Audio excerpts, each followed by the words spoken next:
1. The last broadcast of Whispering Pines Radio. Every Halloween, the small town of Whispering Pines tuned in to the local late-night radio show, The Graveyard Whisper, hosted by the mysterious and soft-spoken Eleanor Thorne. The show was known for eerie ghost stories, missing person cases, and unsolved mysteries. But on October 31st, 5 years ago, listeners experienced something far worse than fiction. That night, Eleanor began the show as usual, but her voice trembled slightly. "Tonight," she whispered, "we're taking calls from anyone who has seen the Reaper in the woods." Moments later, the first caller, a teenage boy, claimed he saw a tall, dark, faceless figure standing outside his window. He said it hadn't moved for hours.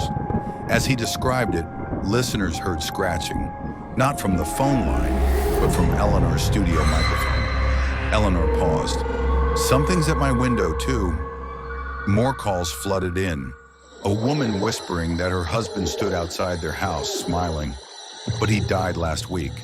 A truck driver screamed that people were standing in the road, motionless, heads tilted, watching him. Then came the final call from Eleanor herself. She wasn't in the studio anymore. Her breathing was shaky. "I tried to leave, but the station doors won't open." Papers rustled. "They're coming down the hallway. I can hear their footsteps. Please, if anyone's listening, don't look at their faces." The line went silent. Listeners reported hearing faint knocking through their speakers, as if something was tapping on the inside of their radios. The police found the station the next morning. Every door was locked from the inside. The studio was empty. Eleanor was gone. But the radio...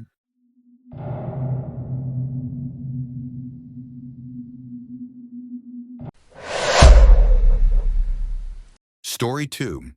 The Cornfield Children. In Black Hollow, people tell a story about the Cornfield Children. Every Halloween, pale children wander the streets. They don't ask for candy. They only ask, "Can we come in?" We're cold one year. A woman named Mary Ann stayed home with her daughter Lily. At 11 p.m. came a knock. Mary Ann opened the door slightly. 3 children stood there, skin pale like moonlight, eyes completely black. Lily whispered, "Mom, I know them. They're the children from my dreams." The tallest child tilted its head. "Please, right, we're cold. Let us in." Mary Ann closed the door, locked it, but the children didn't leave. Then Lily screamed. Mary Ann ran upstairs. Lily was gone. The window was open, and through the fog, her daughter walked toward the cornfield, holding one of the children's hands. Mary Ann followed, breath trembling, heart pounding. Inside the cornfield, she found a clearing filled with dozens of small wooden crosses, and Lily, standing with the pale children. "Mom," Lily whispered, "they said, if I stay, I'll never be alone again." All the children slowly turned their heads at the same time. "Now you can stay too." The town found nothing but Mary Ann's shoes and tiny footprints leading into the corn. Story 3. The Mirror That Remembers. Sound, old antique shop bell, faint echo.